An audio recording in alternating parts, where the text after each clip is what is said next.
I'm Holly. And I'm Bridget. And this is Girls Next Level. Welcome back to Girls Next Level, everybody. We are so excited to be back talking about Girls Next Door, Season 3, Episode 1, Snow Place Like Home. We're into the second half of the episode. So, getting into the episode. The gates are opening again. Yes. We kind of started this episode with the gates opening at night, and then middle of the episode is like the gates are opening again, but it's 5 a.m. And it's Christmas Eve morning. And the snow truck, the ice truck is driving up the driveway. And we talked about how expensive this was. It was like $10,000 I think in it was, 2006 money. And then, so it shows you like waking up to see the snow. Was this shot out of context, or do you just look absolutely amazing in the morning with like a full face? Oh, I just look absolutely amazing when I wake up. No, I'm sure they had me, because it's 10:09. I don't usually sleep till 10 o'clock unless it was the day after a party. Reenacting the wake up, like wake up and see the snow. Yeah, I think they had me go back to bed and do a whole like getting up Christmas Eve morning scene. I don't remember for sure, but I'm pretty positive that that's what happened. But I think this is interesting too, because I go to take Winnie outside, and when I'm going, I stop and look out the window because I can see all the snow being blown in. And this is that scene that Molly was talking about, how it's one of her favorite scenes of the whole series, because it's one camera guy, and he's literally films me getting out of bed, going and looking out the window, and we see my point of view, but then he asks me to stay there, and he goes running outside and then gets the other point of view from me looking out the window. And I thought it was a cool shot, but like as an editor, Molly was like, no, that was like incredible camera work, like so good. It's a lot of work. And did you try to see Kevin in the scene? Because I know she said you can see Kevin for a minute in like the snowball fight scene that's a little bit later on. I didn't go back and look. I didn't do that. I couldn't see him, but I take her word for it. Yeah, I'm sure he's in there. But when you're editing and you're literally going through things frame by frame, you see stuff nobody sees. Yes. You know what's funny is I was trying to like make a demo reel a few years into my time at the mansion, and I was using like any kind of footage I could find, like things I would do at the mansion, like MTV Cribs or like tours I would lead on camera. And I would edit it. But back then it was like up in the video department, there was like an editing machine where you're literally like turning knobs. It was so funny. But you're seeing it frame by frame. And I would see one of the mean girls like rolling her eyes at me. Like you couldn't see it when it was like normal speed. But when you're doing it frame by frame, you can see her being like rolling her eyes and stuff. Because when we did MTV Cribs, that was one of the few times that Hef like kind of gave me a special spot. And like there was only room in the doorway for one person. So I got to be the person there, and somebody else was not happy about that. Oh, I believe it. I was so shocked when I got to be a part of that, because that MTV Cribs, when that was shooting, I was like brand new. Like I wasn't even considering myself like a girlfriend yet or anything like that. So I was like, oh, I'm get to be part of the like I was just out there for fun in the sun, and they're like, we're shooting MTV Cribs. You have to come be a part of it. And I was like, what? Really? Yeah. Huh? Me? Okay. Had no clue. Yeah. No clue that was happening. That's so funny. So did you have white Christmases as a kid at all? Like, does it snow in Lodi? It does not snow in Lodi. I think maybe it did one time like 50 years ago or something, and that was like a weird, crazy fluke, and it melted the second it hit the ground. But no, it definitely doesn't. I had a white Christmas maybe like once or twice, because my grandma lived in a cabin. Well, it wasn't really a cabin. That makes it sound tiny. I would love to see the house now, because in my head, I feel like it was this huge mansion. It was 3 stories, but it was 3 stories because it was on a hill, you know? But in my head, it was huge. And I bet it's not that big if I went back to it now. But she lived way up in Pollock Pines, which is near Tahoe, Placerville area, if anybody knows California at all. And definitely snows up there. And we would go to her house for Christmas sometimes. So I've had a white Christmas, but not as my natural thing happening. Had some very white Christmases, very deep snow. I bet. See, that's magical to me. Like, I would love that, to wake up at home and have like a white Christmas. Well, not only that, but like we lived in the middle of nowhere, so there was not a footprint on this snow. Like it looked like Dickensian chic, like your outfit. Like you just really went back in time. Yeah. It was like very Wonderland. Yeah, so I was very excited about having the snow there, even if it was manufactured. And then you see us like looking out the window in anticipation, and you see the snow getting set up, and the staff is having a snowball fight. This is where you can allegedly see Kevin. So if anybody spots him, but we weren't let us allowed to go out yet because they wanted like everybody together going out and seeing the snow and stuff. So we are literally standing in the dining room window, all dressed in our snow gear and stuff. And it reminds me of, do you remember those old commercials? I think it was for Mervin's. Open. Yeah, like I have my nose and my boobs pressed on the glass. It's something. And then they cut to this confessional of me, and I say, I'm talking about the staff like having a snowball fight, and I'm like, the more people who can enjoy the snow, the better. And I thought that sounded kind of odd, but I know where it's coming from. They're asking me, so what do you think of like the staff playing around in the snow? Like, who cares? Like, what am I supposed to say? Oh, they shouldn't play in the snow. That's exactly what they were trying to get from you. And of course, everybody should enjoy it. Yeah, totally. Like, I think even some staff brought their kids later to play in it and stuff. Like, we're doing this big deal thing. Like, everybody should get the most of it. Yeah, it shouldn't be like wasted on just like 3 people. Yeah, 3 people and like 15 minutes of camera time. Yeah, totally. And when this snow was happening and the snow was getting set up, this was one of the rare times when our producer, Kevin Burns, was actually there in the field. Like, I know we've talked in the past about sometimes he would come to the house and do like confessional interviews with us if he wanted to get something really specific. But he was just out there in a folding chair, like on the edge of the lawn, just sitting there. Like basking. A proud dad. Yes. He was just like, had his hands folded on his stomach and was just like so dreamy eyed and so like he was loving it. He was loving it. And then you see like kind of snow coming down and stuff, but those are actually bubbles. They were bubbles, yeah. Kind of like when you go to Disneyland and they have like the snow on Main Street that's like coming out of a light post and it's just like bubbles. Yeah. But it's cool. And at night it really makes it feel magical. Yeah, it's a good effect. Mm-hmm. So then the next scene they show Kendra's family pulling up, and it's her mom and her grandma and Colin. I feel like this scene was a real scene that happened on Christmas Eve, but I feel like it creates a false vibe for the viewer, because when I'm watching this and I'm trying to think about no preconceived notions from my end or my experience, I kind of try to watch it and like, what do I think a viewer sees? I feel like it creates the impression that like we got to see our families on Christmas, which definitely isn't the case. Like, our families were always very welcome if they wanted to come to certain things. And obviously Kendra's family lives close, so she's kind of the only one that like has that luxury regularly. But I feel like it kind of gives the impression that like, oh, we're with our families and our families are there on Christmas. And that wasn't what it was. And even for Kendra, they were there on Christmas Eve. They weren't like there on Christmas. Right. They like went back and did their own thing or whatever. Right. And they show all the snow is finally complete with the Playboy ice sculpture. Oh, yeah. They have these like Playboy ice sculptures out there. And like an ice sculpture of a snowman, which is great because later it gives us the base to build a snowman with. Yeah. So they cut to Kendra in confessional, and she says something to the effect of, oh, when I looked out and saw the snow, I was like, I'm going to get my snowboard. And she's acting like she's so excited. Yes. But that was the furthest thing from the truth. And I'm going to need you to like break this down for me, because I was so into the Christmas of it all that I vaguely remember this, but I don't really remember the push and pull. Yeah. And like the battle. So like I said, it's been so long since I've seen these episodes. And when I was watching this scene right now, I was like, wait, what? Because she acts like she's so excited about this, like totally into it, anticipating it, like gonna do her snowboard and everything. And this was not her attitude at all. I don't know how to even like put this all into words, but she hated that we were doing anything. She refused to come out of her room. She locked her door. Nobody could go in there and talk to her. She was being a total brat for hours. Well, for a long time, we weren't even allowed to go out there because they wanted us all to go out together. All the other girls are showing up. She won't even get out of bed or come down. The producers are trying to talk to her. Hef's trying to coax her out. Later, Hef gets involved. He wasn't up yet. Then her family comes and they go up into her room and are trying to get her to come down and participate. She was being a complete brat, arguing with everybody and refusing to do it. She thought it was dumb. She thought the snow was dumb? Yes. And then she also said she didn't want to come out and she didn't want to be a part of the show and she didn't want to do any of that stuff and because she had acne. Okay. It's weird to me because I don't remember I remember it happened, and obviously like we've had like Becca and other producers and editors on who've like totally verified this. I do remember we were all very much cheerleading her to come out, and I do remember saying you should bring your snowboard, like go out there and snowboard, because I know she always has to like find a way to make it her own. Yes. And I thought that would be cute for the show. Show one girl sledding, show one girl making a snowman, show one girl snowboarding, stuff like that. So I do remember like very much cheerleading that on.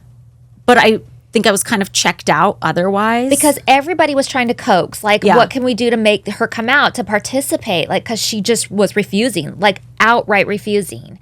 And this is kind of the second time we're seeing this. She was refusing to do the dog birthday party. She eventually does do it, but they really had to push and pull for her to come out there. And she was like super late and didn't want to be there. And then this is the next time she's doing it. And it was like an all out battle. Like, it was like she was not coming down. And the producers were freaking out. Like, what could they do?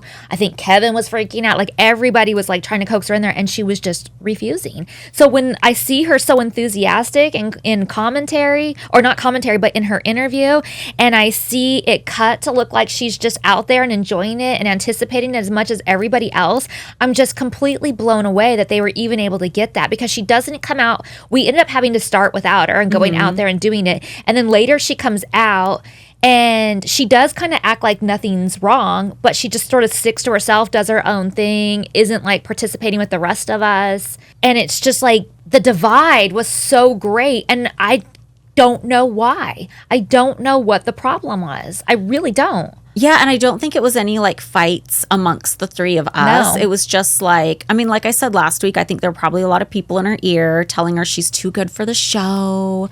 Well, see, that's You know? what's happening right now. So in between, like right here, somewhere right in here, she gets a manager that's in San Diego. So she's got people in her ear telling her that she's the star of the show and she should be doing her own thing, that she's better than that show, and like all kinds of things they're telling her.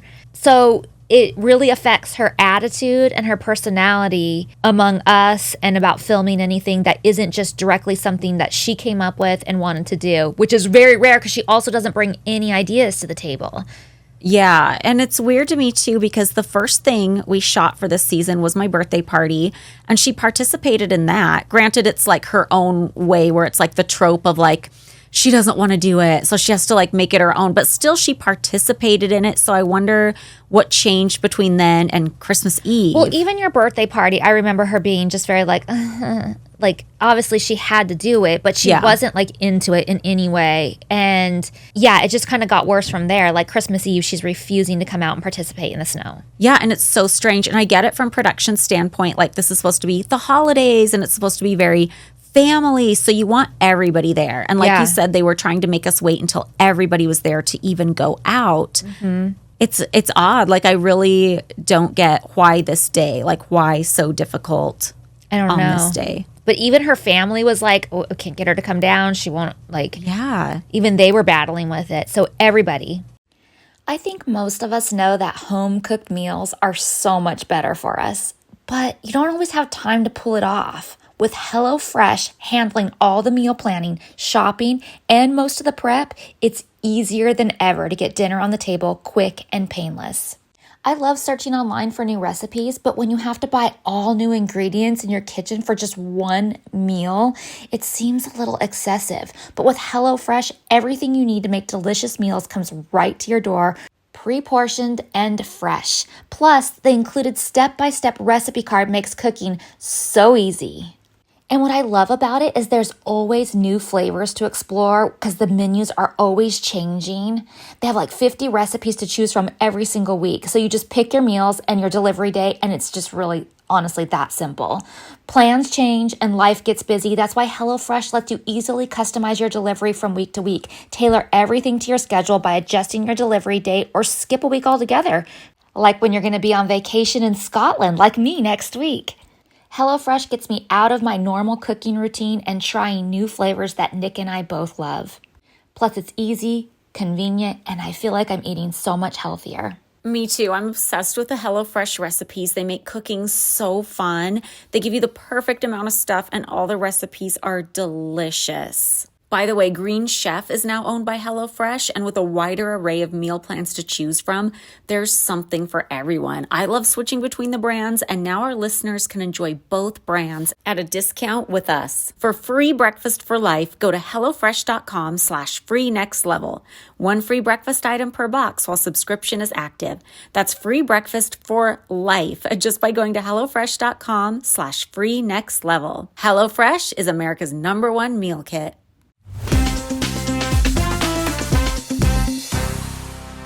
I honestly think it took Hef going up there and telling her something. I don't know what they said up there, but I think that that's what ultimately brought her down. Yeah. How did you feel about it at the time? Were you like offended? Did you take it personally? Were you just kind of like aware of it, but like, I don't care, I just want to go outside? No, I was definitely well aware of it. Felt sort of, I don't want to say involved because I wasn't up there trying to get her to come down or anything like that. I definitely didn't think there was anything I could do to help the situation, but very annoyed and irritated because there's a lot of things she's not participating in. She had attitude about your birthday.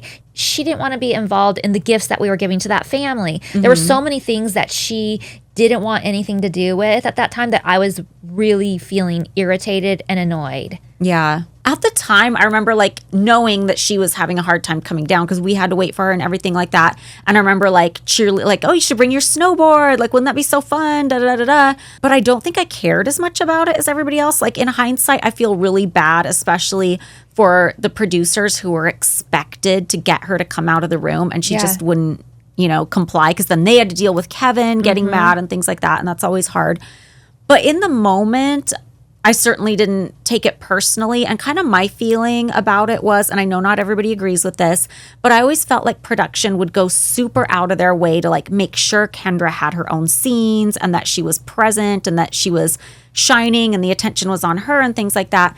So when she chose to not show up for something, whether it was like our gift buying thing or something like that, I was kind of like, oh, okay, well, that's fine because that kind of evens things out. Like that gives us a chance to have a scene and that gives us a chance to shine. So my attitude was kind of like, I didn't like it when she shit on us. Like I thought that was like, if you don't want to go to a dog birthday party, fine. But why do you have to act like we're so fucking uncool? And behind the scenes for years and years, you're still talking about it. Right. But when she wouldn't show up to things, I was just kind of like, okay, that's fine. Because I knew she was always going to get her scenes, but that gave us a chance. So that's kind of how I felt about it. Yeah. And then I just feel like there's no reason why you wouldn't want to do this. Like I don't understand. Like, okay, dog birthday party, fine. But like this? Why would you hate this? And it's Christmas Eve. And we just weren't looking at season 3 as a whole. We weren't filming very many days that month. We filmed my birthday party, which was like a few weeks before. We filmed, Christmas Eve and Christmas stuff. And then like the very last day of January, we filmed, as we'll talk about in the next episode, going to the Rose Parade to like help with the floats. But she didn't do that either. Yeah, she refused She opted out of like all the stuff. And it's so crazy to me. Like, like we're doing a stupid reality show. Like just have fun with it. So on a happier note, all the girls show up, all the other girls, everybody else is super excited. Stacy's there, Crystal's there, all the girls from across the street. Oh yeah, even Hef, everybody's there with like cute little winter outfits. Even Hef's like super excited. Yeah, staff is excited, everyone. So we're all getting ready to go out there. We're all in the dining room. We were waiting for her to come down. She didn't. And Hef makes a comment, and I want to bring it up here because I've heard some people, or saw some people in the messages even bring this up. Oh yeah. He says, good little girls get gifts, but the bad little girls get lots of gifts. And I say, I've been naughty. Yeah. Did you cringe watching that back? I did. And I know he's just like being Hugh Hefner and saying the lines that are funny and stuff. And I'm sure I laughed about it at the time. But watching it back, I'm just like, it just doesn't age well. I'm just like, cringe. Yeah. And in commentary on this episode, I'm talking about how much I hate how they lower third Stacy and Crystal and identify them as like Hef's former girlfriends. And in commentary, I'm like, it's like just announcing that you've been demoted or something, which isn't even like the whole reason it bugs me. It just bugs me that they're just like simplified into that. Yeah. And it's so ridiculous. And like I've said before, like I get it why the show wanted to do it in the beginning, like because it's just like highlighting how bizarre this world is. Like, oh, he's been with that girl. Yeah, and he's been with that girl too, and she's still hanging around, and Yeah. Like they want to do like the whole sideshow of it, but like we're in season 3 now. Yeah. Let's move along. I know. And we never did. Yeah. So we go outside and we immediately start tubing and sledding down the hill, and Colin's out there and he's making like a bump so that when Kendra does come out, she can like do a little snowboarding jump off of it. But they edit her in to make it look like she was there immediately, which I don't think was the case. I think they finally gave up and was like, okay, you guys can finally go out there since we're fucking losing light. You know? Yeah. No, we had done like all we were sledding. We were like almost done before she came out and was like, okay. And then she wants the world to like stop and watch her snowboard and do her thing. Even Hef went sledding. Yeah. Which I think was cool. Mm-hmm. And then you and I ride down together, and we're riding down together on a Playboy surfboard. And so I just have to tell you guys, there's a company called Whalen Surfboards, and they custom made me a surfboard and sent it to me.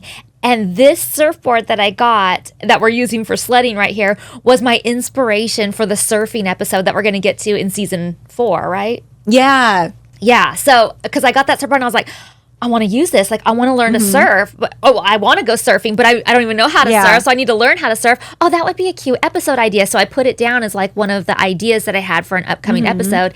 And it's one that got picked up. So a lot of people attribute that to Kendra's idea, but it was not. And this was the inspiration for it. They just sent me this surfboard. I don't know if we all got them or if they just sent me one or what. For some reason, I feel like they just sent me one. And I thought that was so weird. Well, in the Horse Be With You episode, there are 2 in your room. And one is the one I have now that you gave me. Oh, so maybe they sent us all each one? Maybe, yeah. I don't remember exactly, but I just know that was the click. Yeah. The light bulb went off and I was like, ooh, a surfing episode. And then of course I have to make it the most by going, well, can Kelly Slater give us surfing lessons? How did we get all these good people like Kelly Slater and Shaun White on the show, honestly? Like, I'm surprised looking back. I don't know. Oh, I think they both probably were fans of Playboy and stuff, too. So it's Playboy related and Hef related. So I feel like that was probably part of the motivation. Plus, we were the #1 show on E. So I think, but it was good. Yeah, good stuff. I know. Stacy's trying to make a snow angel. You know what I say in commentaries? I'm talking about how I went to a psychic, which was Rowena at the Palms, that I would go to later on Girls Next Door. Yeah. And she said in a past life, Hef was my son. That's weird. Yeah, it's very weird. But I can almost believe it because I feel like when I was with him, I was like oddly protective of him. Like I can see the vibe kind of. Yeah, I could see that too. Like I believe that. I believe in reincarnation and that we travel around in the same soul groups and like get reincarnated together and stuff. And it's just like a vibe. Huh. I love all that stuff, though. Yeah. So then we're making a snowman, and of course, it can't be PG. Oh, yeah. I built a dick on the snowman. And I'm glad they brought us the ice snowman because the fake snow that they were making, it wasn't really like as sticky as like a normal snow. Like you couldn't have like rolled a big snowball. So we just had to like pack the snow onto the ice snowman. Yeah. And I put a giant dick on it, which E blurred. And I think that's interesting to note because they refused to blur my very graphic chocolate vagina in later seasons, which I'm still very Well, they don't blur anything of our nudity, but an ice dick. Well, no, they blurred the nudity on the show. Oh, right. For the actual show. Yeah, they blurred everything except my chocolate vagina. They blurred the other chocolate parts.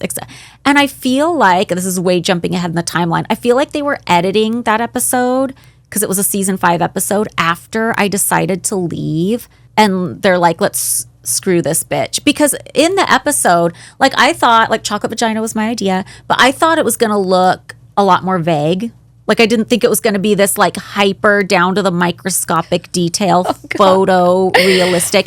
And you can see in the footage, I'm horrified by it. And then in commentary again, I say I'm horrified by it. And I can't believe they aired that without blurring it because it's the most graphic thing you've ever seen.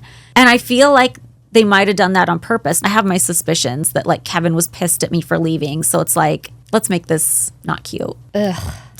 Yeah, and then it cuts to Kendra in an interview, and she says it's definitely felt more Christmassy with the snow being here. It was so beautiful, and she looks like she's having just the greatest time in the world, and she gives Hef a big kiss. Oh, yeah, they have to do, which is like that same formula they do with her every time, except this time they don't show the struggle to get her to down.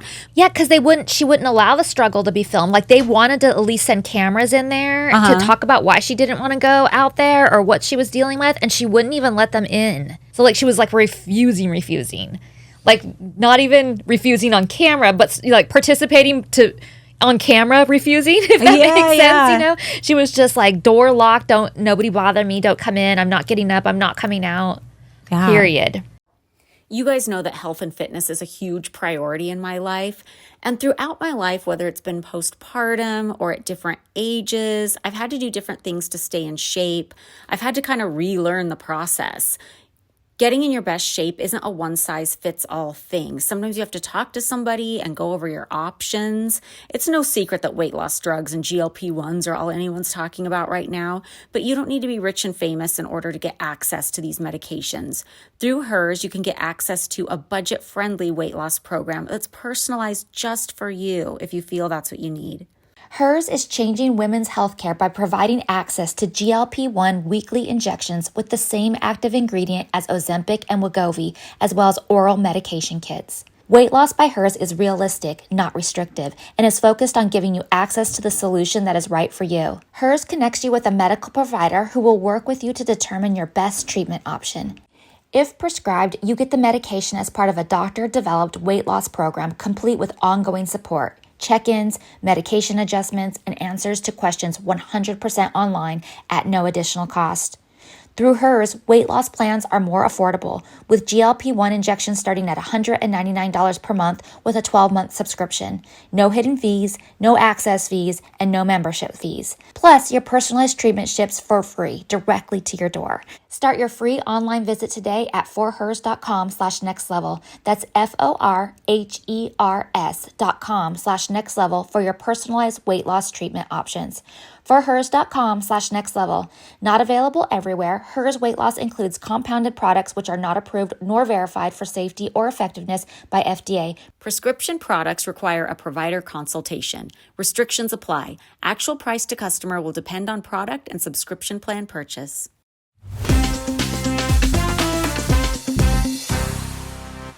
And before we even build the snowman, when it's just an ice snowman, Stacy leans over to put her tongue on it. And as a viewer, I'm like, no, I know. Stop. Because I'm seeing that scene in A Christmas Story. Yes, I'm so scared. God. I'm so scared. And then they show my dog Duke perched up in the vanity window. Yeah. Which I love that they show that because he would do that all the time. And it was very cute. And so we go and get all the pets and bring them all out. Which I love those scenes. They're so like visceral to me. Like I see Duchess in the snow and like my instinct is I want to pick her up. And like in my mind, I can feel like what it feels like to like pick her up and her weight and stuff. Totally. Like I'm going down and I sled with Winnie in my arms and I can feel what it felt like to hold her and feel her like bouncing around in my arms as we were going down and stuff. And I think all of them had a really good time in the snow. I think so too. It was so cute. And commentary, I talk about how I brought Gizmo down and she was doing pretty good walking around the snow. And then Martini started chasing after her. Aww. And then I had to go running after her because she like freaked out. So, yeah. Oh, that'd be scary to possibly lose the cat outside. I know. Well, and I've told you it's happened before. She's gotten out. So, but when they're scared and they go running off like that, I feel like, it would be really hard to find her. But I'm pretty sure it was Martini. It could have been Rascal, but it was one of her dogs. So for the snowman, I made a snow hef with like a pipe and the hat. And the dick. Yeah, the dick. His smoking jacket. And I picked a smoking jacket that Brian Alea said like, oh, this is his least favorite one or oh, this one's not a big deal or whatever. But then it turned out later Hef said that was his favorite one and he was pissed at me for using it because it like got all wet and stuff. And I'm like, that's weird. I feel like Brian would know exactly which ones he uses all the time and doesn't use. Or like, why didn't I know? It was weird. And like, it just got wet. Like, have you heard of a dryer? Right. Gosh, I feel like even looking at it, I feel like it's one of his lesser used ones. Maybe he was just being a dick and saying that. Well, that happened a lot with me. He liked to just piss on everything I did, basically. Yeah. And find a problem with it. Did you hear Hef totally break the fourth wall too? Like we're all posing with the doing a photo, like a group photo with the snowman and stuff. And he says, oh, and the dick is on it. And he's like, oh, he's really going to love that. Yeah. So he like totally refers to the network that we're on. It's so funny. I think it's funny they left that in, but I'm surprised they left that in because they really didn't like the breaking the fourth wall. Yeah. And then the next scene is Christmas Eve dinner at the mansion. Cars start arriving. All the twinkle lights are on. It's so pretty. And you see like Hef's regular buffet guests are the type of people that come to Christmas Eve and they're like gathered around with Hef watching the snow. Yeah. And there's a really tall guy standing next to Hef. Who is that? I think I have that in my notes too. I'm like, who's this guy? But Because he wasn't a regular. Molly said that some of the editor staff or like some of the show staff like that we didn't meet had also come to see the snow and stuff. And one of them brought their kids. I feel like this guy was somebody on Hef's list, though. It was just like a lesser known person because he looks really familiar. And I know that you and I, when we would get the big like Christmas Eve group photos back, we would quiz each other like, who's that person? Who's that? Because it's important to us to like know everybody's names. Yeah. And sometimes there would be like straggler people that somehow like were on the holiday list, but they didn't really come to like the regular buffets. So we didn't really know them. Yeah. You'd think it would be the opposite way. You'd think like the Christmas Eve and Christmas dinner would be a tighter guest list than the regular buffets, but it kind of didn't seem like that. Right.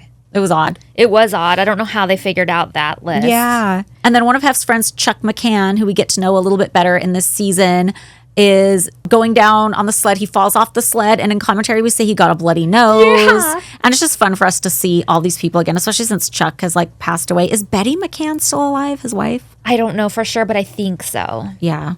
And then you go sledding with We Eric should have her on the Patisha. show. Oh my gosh.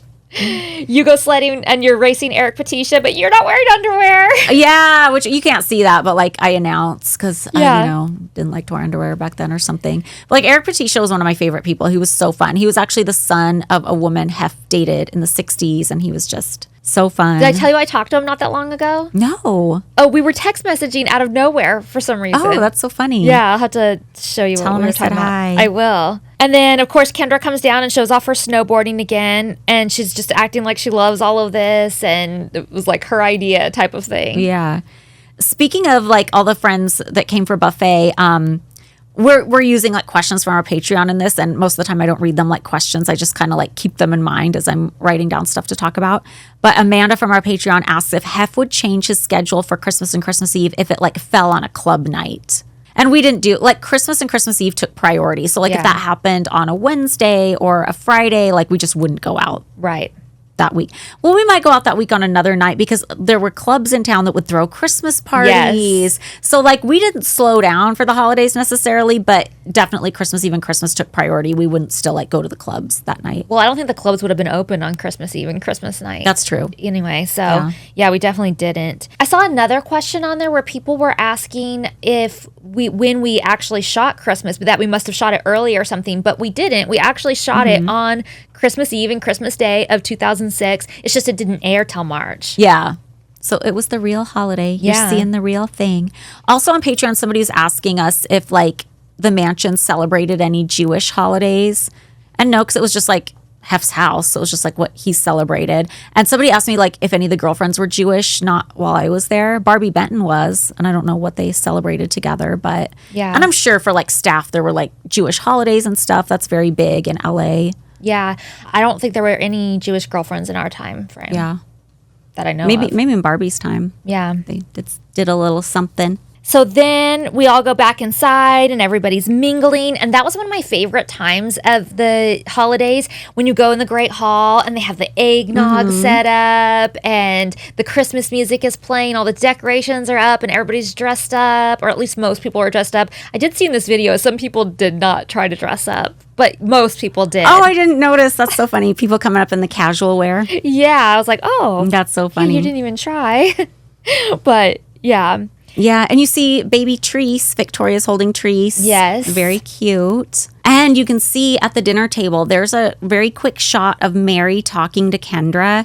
And you can tell by, I mean, the average viewer wouldn't know, but just us, because we were there and we Yeah. knew the situation. You can tell that Mary's having a little talk. Like, are you okay? And she's like, yeah.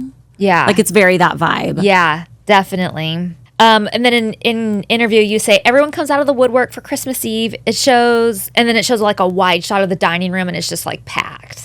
And you get a really good shot. Like I know, like us, a lot of you guys are very interested in the food. You get really good shots of like what we ate during the holidays and, all the hors d'oeuvre spreads and like all the meats at the buffet and stuff like that. Yeah, but I was also thinking it'd be fun to have one of the chefs come on and talk thoroughly about all the food and all the different holidays and all that stuff that we had. Oh, I think so too. And I'm sure the chefs saw some shit because they weren't just cooking for like Hef and his guests. They were cooking for like the rental parties in the backyard and like all the crazy shit. Yeah. And it would be interesting too, like when girls came and tested, like did anybody have any like weird requests or like turn food away or like like I just curious all the stories. Plus it'd be interesting like what was the difference between like the stuff Hef ordered versus the buffet stuff versus what the girlfriends were ordering, like just I don't know who did the grocery shopping. I still have questions to this day. Also, you know how I'm obsessed with cookie drawers. And, you know, for the Patreon or Instagram or somewhere, I went online to try and find a picture of the cookie drawers. And I did. Some food blog got a picture of the cookie drawers after we left. And there was a whole thing of cookies that said, for Trish, which I assume was Trisha Frick, who was a girlfriend after we left. And I'm curious what her cookie was. I'm curious, too. Maybe someone knows. That's crazy that she had a whole batch of cookies always on hand for her. Yeah. Because I feel like if I would have said that, they would have been like... Oh, no, I think we could have. We just didn't think of it. Yeah. I mean, I never even hardly ate the cookies. Yeah. Anyway, and I think it was probably the same thing as like with Hef's cookies. Like other people could probably have them. They just want to make sure there were some for her. Yeah. Kind of a thing. I would have never have thought to ask for something like that. I had a whole menu. Which I didn't remember until Bryant reminded me.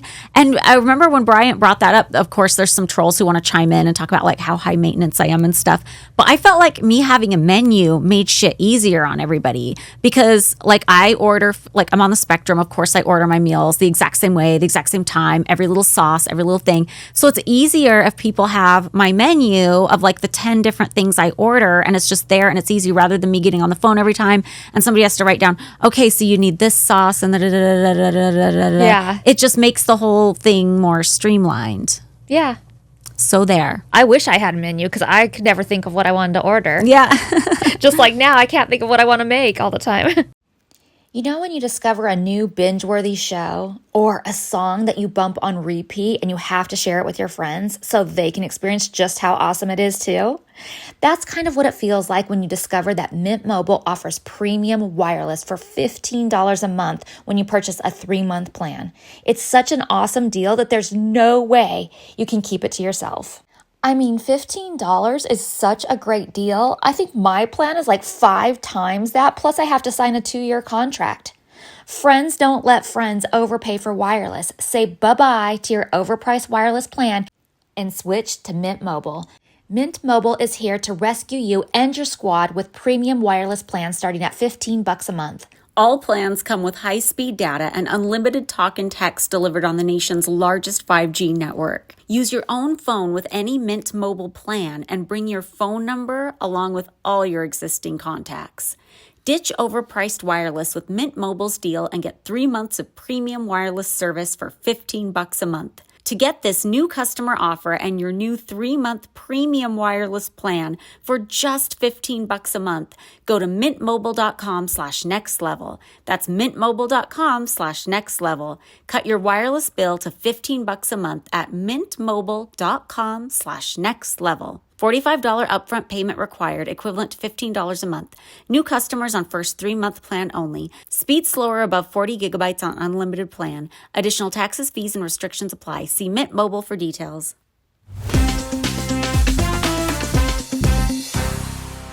And then I'm opening a present at the table, and it's from Stacy, and she got me a shirt that said Mrs. Clooney. Oh, yeah, that was cute. And in commentary, did you notice that they showed the deviled eggs on the show, and you and Kendra are like going on and on and on about how much you love deviled eggs? I love a deviled egg, and you hate them. Well, I will eat one, but I don't like them. Like, I mean, I don't dislike them either. It's like a weird love-hate thing. I can't. They stink. They stink really bad, so I know when they're in the room. Well, yeah, you got to like get eggs in and out of wherever they are. And I've had ones that I like, but I can't eat more than one or I'll gag. Like, but I'm just funny about eggs. Like, I like them and I'll eat them, but halfway through I'll be like, ew, what am I eating? I'm going to gross out. Well, there's a time and place for eggs. Like in commentary, Kendra and I are also talking about how we went to a club one night and they decided to have deviled eggs as an hors d'oeuvre. And it's just like, no, you don't want eggs in like your cocktail. Just like the smell sitting around a club. No. So after buffet, it's present time. Yes. We go upstairs and there's a shit ton of presents. It's very like fantasy present opening scene. I just remember piles and piles of gifts. Even in this scene, you can see it. Like, you literally have to wade through the presents, like stepping over things and stuff. It's like so many presents. And tell me about your outfit, which if you guys are watching the video version on Patreon or YouTube, you can see it. But somebody on our Patreon asked about it too. They're like, Bridget, tell us about your Dickensian chic outfit. I love that. I feel like that's something I would say, Dickensian chic. I don't know. I just had this like crazy inspiration that I needed for Christmas to have like Victorian style undergarment pajamas. And so I had them made at Revamp, which I started getting a lot of things made around this time from Revamp. I was still using Trashy too, but sometimes I wanted a kind of a different look. Yeah. And she specializes in vintage reproductions, and she does it like to the T, like really amazing stuff. She does it for movies and plays and for people who just want to dress like that. So her name's Anna Marie, and she was incredible, and she made these for me. Cute. Like, it literally took us hours to open up presents. I bet the cameramen were like so tired of like filming us opening all I think this so stuff. too. And as far as like what we bought for each other at this point, we would make each other lists so we would know exactly. Like, I know people, because they, you know, on the show, they show Kendra not really being into gift buying, and people were asking me, did Kendra ever get you good gifts? I'm like, yeah, she got, because we wrote lists for each other, and she always got the stuff, and Yeah. we always loved our gifts, and I feel like that was like a smart way to do it. And it's interesting too because, you know, I've said before how like the type of gifts kind of changed over the years. Like, it was one way the first year I moved in, which was like mind blowing for me because I was brand new and I'd never experienced anything like that. And then in the Mean Girl era, like the purse strings really tightened, and some of the Mean Girls knew that it hadn't been that way the year before. So they Yeah. were really resentful. They blamed me for it, even though I had nothing to do with that. But then in the Girls Next Door era, the presents start getting really good. And I always thought that was because, well, Hef is happier than ever. He feels like we're contributing through the show. He thinks we're worth it. But as I'm watching this, I'm realizing, no, it's because he knows the presents are being opened on camera. Yes. Fuck. Yes. I can't catch a break. But I think the other stuff has a little bit to do with it too. But it's definitely because it's on camera. Yeah. But we were getting good stuff. We were getting like diamond jewelry and But the year Judith before Lieber purses and we didn't film it, and we still got like the Jacob watches and things like that. yeah, we definitely started getting better presents when it was just the three of us. Yeah. But then this year was really good because we were opening presents on camera. Yeah. Although I only just realized that was why now. And I remember being the catalyst for the diamond earrings that we got, because Mary called me in the office one time and she said, Hef wants to get you girls a nice piece of jewelry for Christmas. So talk to the girls and see what you guys want. And I didn't really wear that much jewelry, really. I remember asking you guys, and you guys were kind of like, I don't know. Like, nobody like really had like a thing. And so I just thought of just like diamond stud earrings are like so universal. I feel like everybody could wear those. So then Totally. I suggested that, and that's what we ended up getting. And they're beautiful. Well, thank I you. still have them today. Yeah.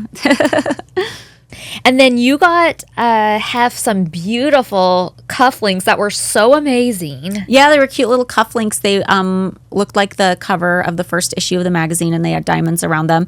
And of course, it was the guys who did the Playboy jewelry, made those for me. So those were awesome. Of course, he never wore them. But that's not really the point, though. My point is like to give him a gift that like he gets a kick out of. Right. They did end up in the auction. They were sold in the auction, of course. I figured. I was thinking that I thought it was weird that he never wore them, but then I was thinking about this more. What he wore was always exactly the same, and it was very much like a uniform or a costume. Yeah. It was sort of like the bunny costume. Like, you couldn't have switched the cufflinks out to those or something, because Yeah. it wouldn't have been the standard, Yeah. issue thing. And he was very much like that too. I feel like almost all the guys I've dated do what I call a superhero closet, which is like a closet of a fuck ton of clothes, but it's all the same outfit. And it's their image closet. 100%. It's not like just a regular closet. It's just, this is my whole image right here. This is who I am. And I don't vary from this. Yeah, because Hef was like that. My ex-husband was like that. He dresses more varied now. Like, he's a lot more. But when we were married, it was like he had a whole closet of just all the same shirt and all the same pant. And then like Zach was like that too. It's all the same black thermal and all the same black cargo pants. Crazy. I don't know what it is. Huh. I love a man in uniform. I guess so. And I got a pink laptop. And even when I see myself opening that, I'm like, oh my God, it's so cute. It does look really cute. And Kendra got the most amazing Judith Lieber The Chargers head purse? Yes. I think that was my idea. I think I found that. I have to say that you definitely had to, if it wasn't from you, it had to have been like recommended by you. Yeah, I love those bags. I always had like the Disney ones and stuff. Those, wait, explain to people that might not know. Oh, the Judith Lieber bags are like the rhinestone, like little clutch bags that look like other things. And then there's another brand that does them too, Catherine Bauman. And she would actually do like the Disney ones and the Playboy ones and stuff. But we got Playboy bunny ones from the Catherine Bauman, and those were pretty incredible. Yeah. I still have that one. I'll have to bring it maybe next time because I have it at the house too. You know what though? There was a giant like black stone for the eye, and that came off, but the rest of them are there. Yeah. But I could still show you guys what it looked you could like. probably take it to one of her stores or something and get does she have stores like around? She did. Oh. I don't know. I think she's still in business. Support for today's episode comes from OneSkin. So I had a lot of fun this summer and I got an amazing tan. But it's no secret that UV rays can take a toll on my skin, leaving it dry, tired, and less vibrant. So if you're like me and you want to hit the undo button on UV-induced aging, say hello to OneSkin, your secret weapon against the summer's toll on your skin. OneSkin products are all powered by the revolutionary OS01 peptide. This proprietary peptide is scientifically proven to reduce dysfunctional, also called senescent cells, a central source of skin aging. Their scientists have shown that it can actually reverse the biological age of skin by several years in their groundbreaking research. Healthier, more youthful skin doesn't just look great, which we all want, obviously, but it's good for your overall health, too. As the leaves change color this fall, help your skin undergo its own transformation with OneSkin. Their products work tirelessly to repair, rejuvenate, and erase the signs of summer damage, ensuring you step into this new season with the healthiest skin of your life. Head over to oneskin.co and explore how their products can become your skin's new savior. For a limited time, our listeners can get 15% off OneSkin with our code NEXTLEVEL at oneskin.co. I love using the OneSkin products. I use them on my face. I have a special one for under the eyes. I use them on my neck, my chest, and the back of my hands, and it goes on smoothly and absorbs into my skin without leaving a residue. OneSkin is the world's first skin longevity company. OneSkin addresses skin health at the molecular level, targeting the root causes of aging so skin behaves, feels, and appears younger. It's time to get started with your new face, eye, and body routine at a discounted rate today. Get 15% off with the code NEXTLEVEL at oneskin.co. That's 15% off oneskin.co with code NEXTLEVEL. After your purchase, they'll ask you where you heard about them. Please support our show and tell them we sent you. We only have one body, one skin, and only you can choose to make it better. Age healthy with OneSkin.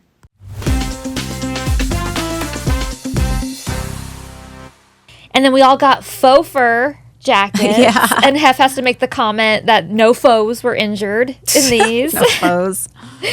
And Hef gets C's candy. And of course, I have to have a piece because I am the foodie. Oh, yeah. No, we all have a piece, but... And Kendra gives him the toilet paper man, which he thinks is really funny. And then you hear a voiceover of me going, "Where's his wiener?" And I think that has to be a voiceover coming from... I don't think I said that about the toilet paper man. Oh, I thought you did because his pants were down. Oh, maybe. I think you did say it. Really? I thought so. Huh. I mean, you would recognize it more if it was a soundbite that was added in later. It seemed very soundbite-ish. I don't know. It's hard to say. So that's possible, but Yeah. I feel like it's something you would have said at that time because his pants are down and the toilet paper roll is in front of where his penis would be. Mm-hmm. So it is a question. Where is it? Like, Yeah. is there one under there? And then we all kiss and thank each other. And Holly says, "I think this is the best Christmas yet." And Hef says, "Well, I knew that before even opening the presents." Which I thought was an interesting comment. Like, is that supposed to imply like we're materialistic? Or did he think I was saying that, or somebody was saying that because of the presents? Oh, I didn't take it that way. I took it as like, yes, these presents were all incredible and stuff, but I was just as happy before we even opened them. Like, it's been an amazing year. I'm really happy with the relationships. And I just took it as like everything was great even before the presents, and now we have all these amazing presents too. Yeah, it definitely was the best Christmas we had at the mansion so far. Yeah. And you know what's crazy to think about this in our journey, especially since we have like a couple more seasons to go, is this was already our second to last. We would only have one more Christmas there after this one. Wow, that's Isn't crazy. that crazy? Yeah. It's so weird. I mean, I was there in 2008 at Christmas time, but I didn't spend it with them. Yeah. I was technically still living there. Do you remember anything about the 2007 Christmas? It's all kind of a blur. Not off the top of my head. Like you'd think I would remember like some real standout gift or something, but I don't even remember what I wore. yeah. I have to, I know this sounds dumb, but if I see what I wore to something, a lot of times that triggers all my memories. I'm like, oh, I totally remember this event now. But like, I can't even think of what I wore to Christmas in 2007. So I'll have to figure that out first. And then maybe all my memories will unload from there. Right. Or scrapbooks. But we didn't film Christmas again, right? No. So the scrapbooks will help me to Yeah. remember what was going on. Yeah, so we're all giving each other a hug, and then the camera pans to the outside, and you hear us say Merry Christmas, and Silent Night is playing in the background, and it's very like cozy and sweet, and like just kind of like a magical ending. Yeah. Before we get into, we have some emails to read to you that'll give you guys a little insight into how the show, was crafted and created. But before we get into that, should we do best and worst before we get into the behind the scenes? I didn't write down what my best and worst were, so I kind of have to think about it. Oh, okay. Did you write down? I do. Okay. I mean, my worst is hands down Kendra's refusal to participate. My best is that I think it truly was one of the best Christmases ever. Like, I think it was incredible. The snow, just everything about it. Like, it just felt like we were in a really good space at that time. The show was doing really well. I had thought that things were going well with Kendra. I mean, obviously not in this episode, but I had thought, like, personally things were fine between everybody. And I just think it was a really special time at the mansion. All the girls next door, literally the girls like across the street, I should say. I just felt like everything, we were all very close. It was like this big extended family, and I really felt like kind of the love and the closeness and the coziness and the security at that time. Like, I just felt like everything was going really, really well. Yeah. Best for me, I mean, I love the whole episode. Like I said, this is one of the first episodes I really feel connected to and really, really like and like was excited to watch. But if I had to pick like one favorite part, I think it's the beginning where it shows like my Christmas village and my Christmas tree and the gingerbread house, because I loved doing those things so much. And I just love that they got documented, not just in photographs, but on camera. Like, it really brought me back, I think, in a positive way. So I really like that. Least favorite, I kind of struggle to even think of what's a least favorite because I really do like this episode so much. And I feel like it was so, despite what might have been going on behind the scenes, it looks very positive from like a viewer perspective and everything. But the only thing I could think of that while watching it as a viewer is kind of like, ugh, is Hef just has a couple cringy moments. Like when he's going too hard on licking the lollipop. I felt like that could have been toned down a little bit. And like the funny line he said at the dinner table just aged a little poorly. Yeah. Aged like milk. And I just, like, as a viewer watching that, those are the parts that I was like, ugh. But those are so minor. Like, I really have to say, like, I love this episode. Yeah. Like, those worsts are like me struggling to look for a worst. Yeah. I also love the time lapse on putting up my Christmas tree. Yeah, because, I mean, that documents a very real part of your life, and it's fun to have that footage. Yeah. So I do love that part. So should we do a little dramatic read? Yes. So how it works with the editing of a show is like the producers will do an edit, they'll send it to the network, and then the network will have notes, and they'll kind of go back and forth until they arrive at something they really like. So these emails are between our executive producer, Kevin Burns, and someone at the network. And this person at the network he's communicating with wouldn't be there for all of Girls Next Door. He was there for like the first half of it or so, but he's still on at the beginning of season 3.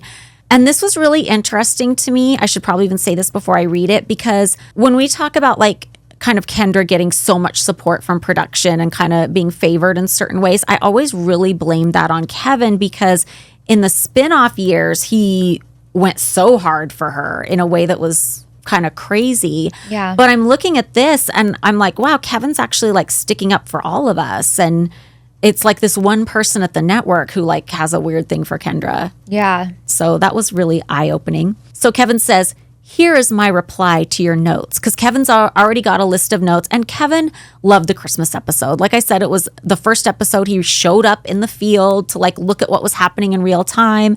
So I feel like I'm reading this and he's already like annoyed that the network even dared give him notes on this. So here's my reply to your notes. I'm very pissed. I'm sorry you and somebody else at the network hate the show.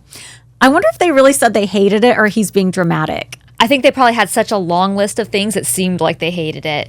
But there's nothing much I can do but cut 2 minutes out. Adding more talking heads will not improve things. It is what it is. I will not make arbitrary changes, especially when I love it as it is. Fire me or cancel the show. I don't care. This is the worst oh my God. This is the worst experience I've ever had with you on the series.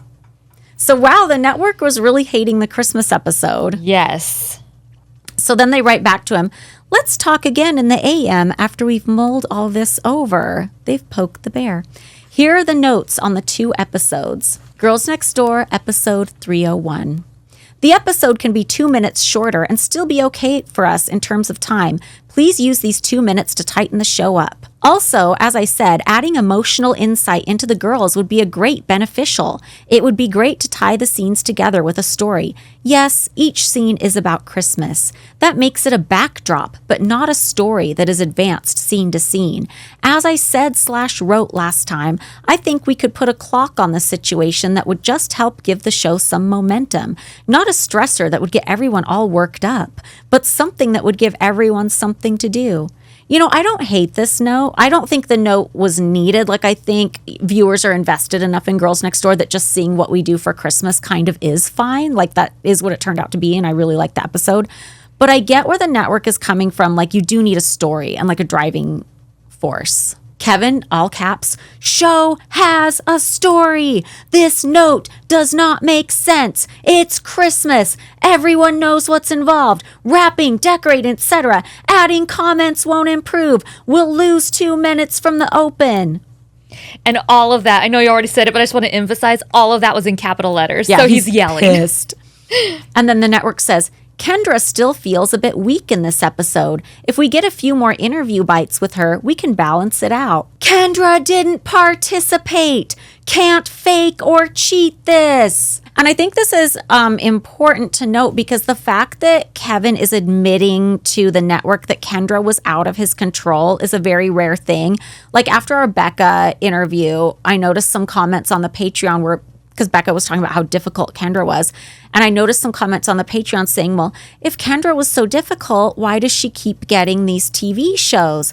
That doesn't make sense. And I have to say, I've wondered that question myself. Me too. But it's because the network doesn't care. They care about 2 things. They either care about ratings or the overall direction they want to take their network. And does the show fit into that?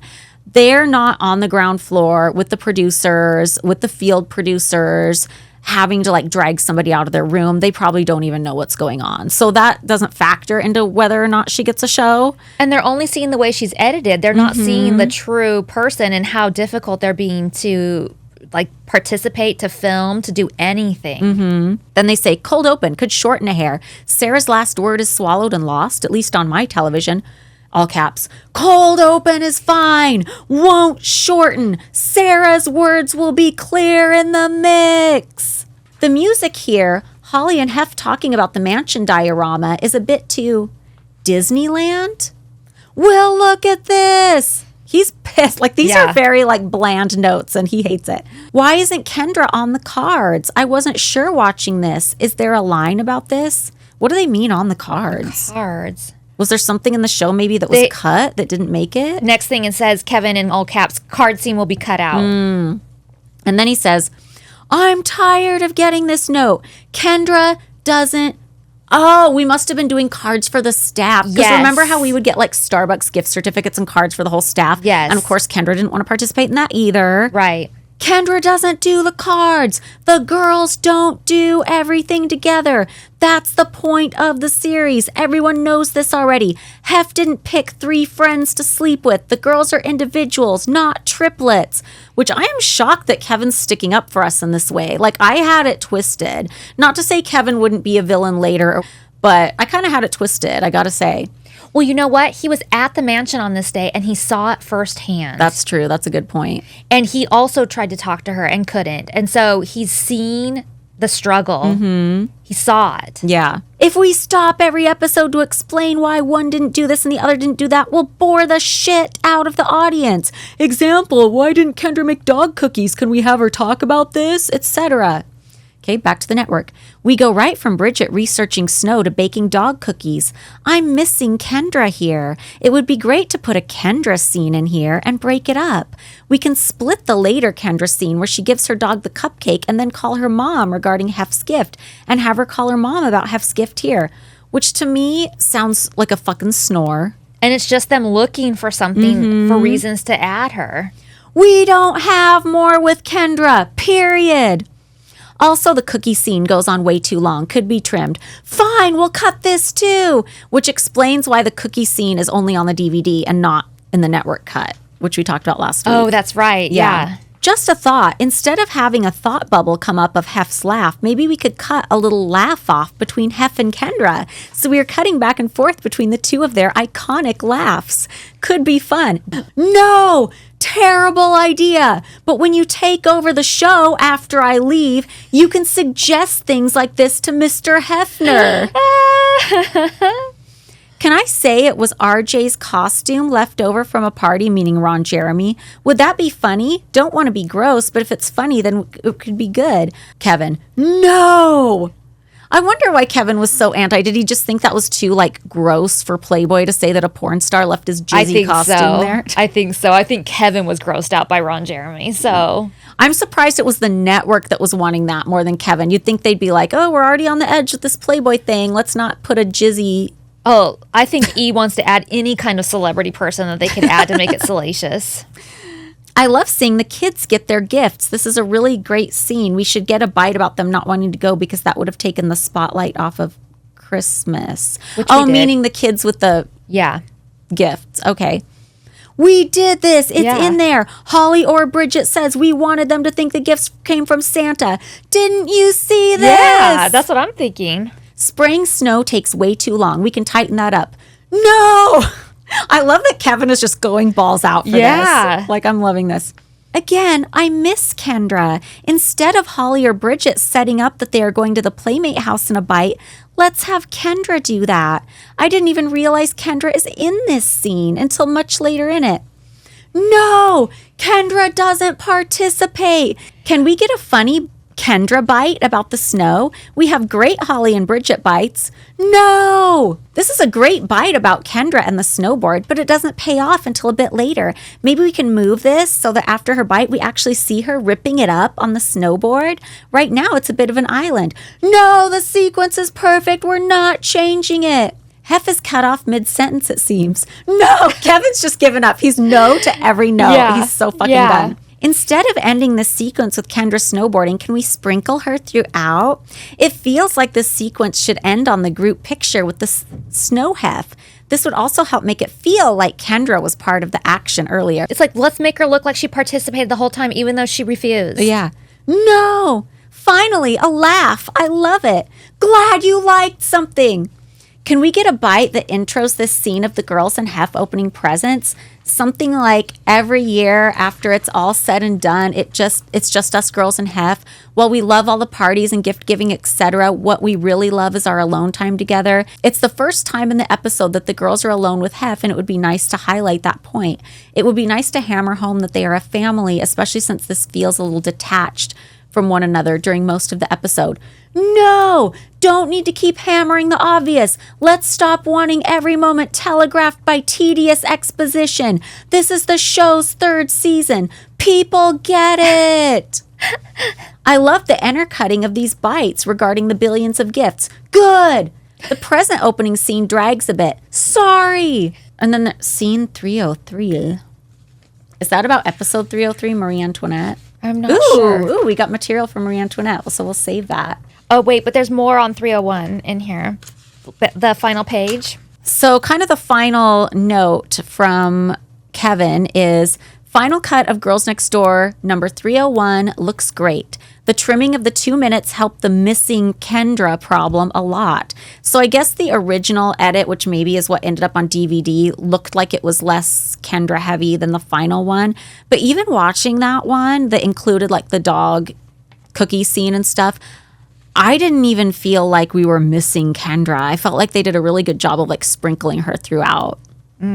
Also love the strategic recut of end of Act 2 and addition of new sledders at top of Act 3, including Dave Comtois and Emma shot. So I guess that's where you're seeing like the editors and stuff. Yeah. Gives more energy.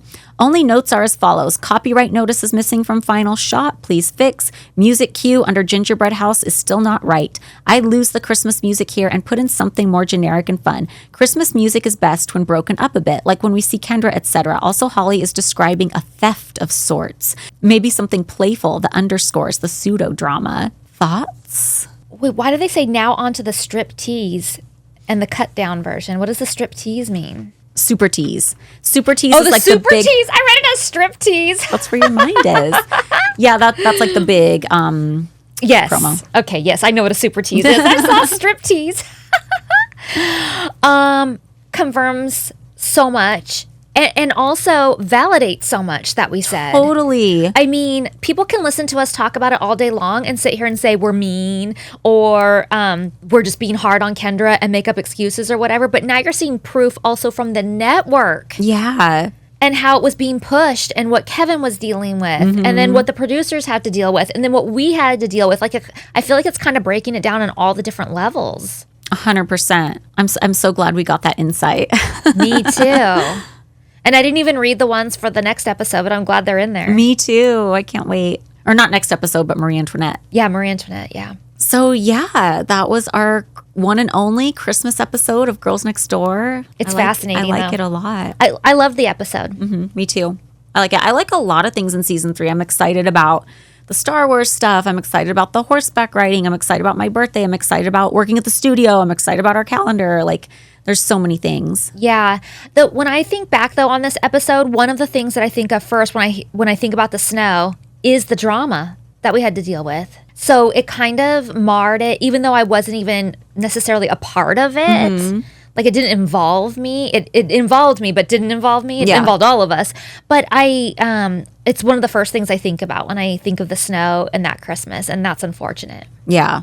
But I think that it's a really strong start to a really good season. I thought the episode was great. I really liked it. And I think that there's a lot of fun stuff coming up. Yeah, I can't wait. I'm so excited. All right. So we will see you guys next week. If you guys would like more content, be sure to check out our Patreon at patreon.com/girlsnextlevel. Check out our merch at girlsnextlevel.shop. And we will see you guys next week. Bye, guys. Bye. For more content, check out our Patreon at patreon.com/girlsnextlevel.